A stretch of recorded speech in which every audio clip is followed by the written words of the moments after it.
He had a vineyard full of fig trees, but one was barren. Secondly, the fig tree, it is said, when the fruit has come to its full maturity, it's sweet. The figs can become very high in sugar content, which means they become a good source of food because they're very, very sweet when they reach their full maturity.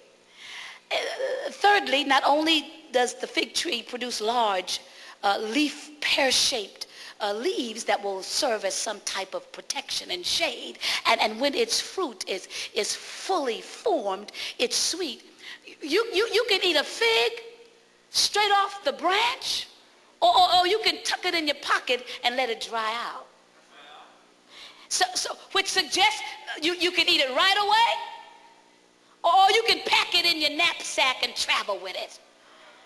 Whenever you pick it up, it's going to be good to eat. It's the kind of fruit that comes with longevity. Lord have mercy. You don't have to worry about it spoiling or getting rotten. It will last as long as you need it to last. He said a fig tree, a fig tree. Something else was interesting about the fig tree. Within the content of the fig, if you would squeeze it, and the juice substance that would come out of the fig tree has a special healing balm in it. Yeah. The commentary said that the juice that comes from the fig can often be poured or squeezed into an open wound, and healing, Lord have mercy, would begin with just the substance from the fig. There was a fig tree in his vineyard that was fruitless. And lastly, the book said that the fig was often used as the symbol of peace and prosperity. But he has a barren fig tree in his vineyard.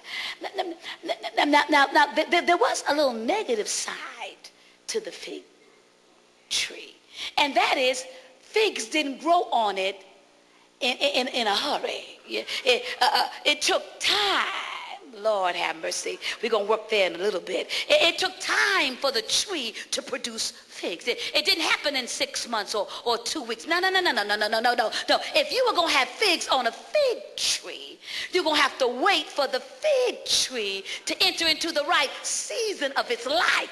Lord have mercy. To produce fruit. There's some of you in here today that you should be producing fruit. I mean, God has brought you to this season in your life, and you still barren.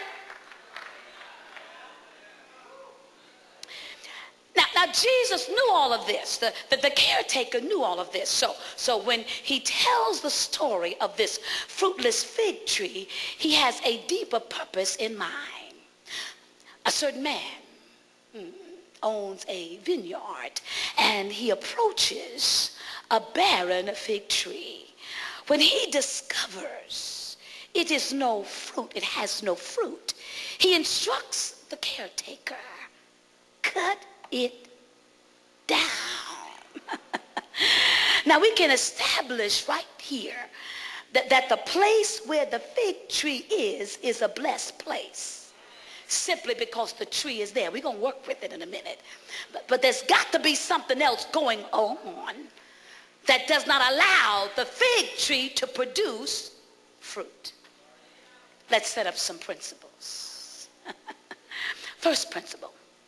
Because the tree was fruitless or barren, the tree not only bore no fruit, it stood in the way of something else that could bear fruit. That's a good principle for church folk. Because you ain't doing nothing. You're not involved in ministry. You in somebody else's way. I knew I wasn't going to get a whole lot of help, but I didn't come to make you happy today. I came to challenge you. Why do you belong to this church? and you're in no support of this church. You're barren, you're fruitless, you're in somebody's way. God did not save you. God did not cause you to have the born again experience for you not to be actively involved in ministry. And that doesn't mean he's going to call you to preach. Help me, Jesus. Because if you're not careful, you think the only callings out here is preaching and prophesying. But there are an array of assignments that God is calling you to do. You ought to be involved in ministry. We need people on security. We need people to clean the church toilets. Oh, I know I'm going to get no help. See, because cleaning the church toilets, that's working behind. That's holding it together behind the scenes. He's upset with the tree because the tree should be bearing fruit. I think it's ridiculous for the only people to know that you're a Christian are people in this church. Don't nobody know you're a Christian on your job. Don't nobody know you're a Christian at school.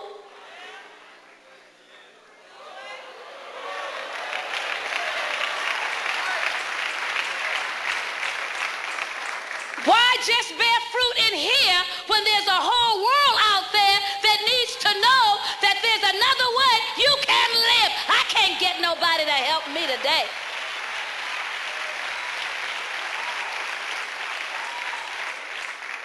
Some of you, your attitudes are so bad, you blocking everybody on the whole row. They don't even like to sit next to you. Because there's nothing exciting about your worship. There's nothing exciting about your praise. If it wasn't for so-and-so hollering out, we wouldn't hear nothing.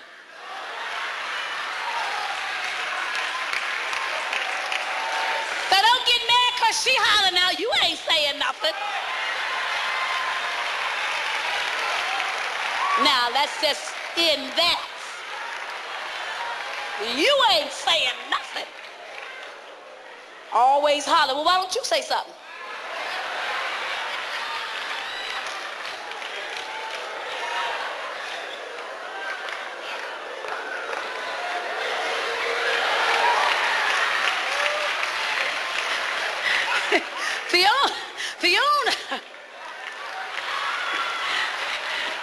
The owner comes to the vineyard.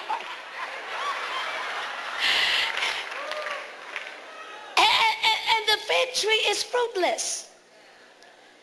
There's another implication here. The fig tree should have been bearing figs, not pineapples, not oranges, figs, which suggests there is an assignment that God has for you to do. You need to find out what God wants you to do, and you need to do that. Too many people are in church out of place. Slap your neighbor 5 and tell him, get in place. Talk to that same neighbor and say, no, get in your place. Get out of my place and get in your place.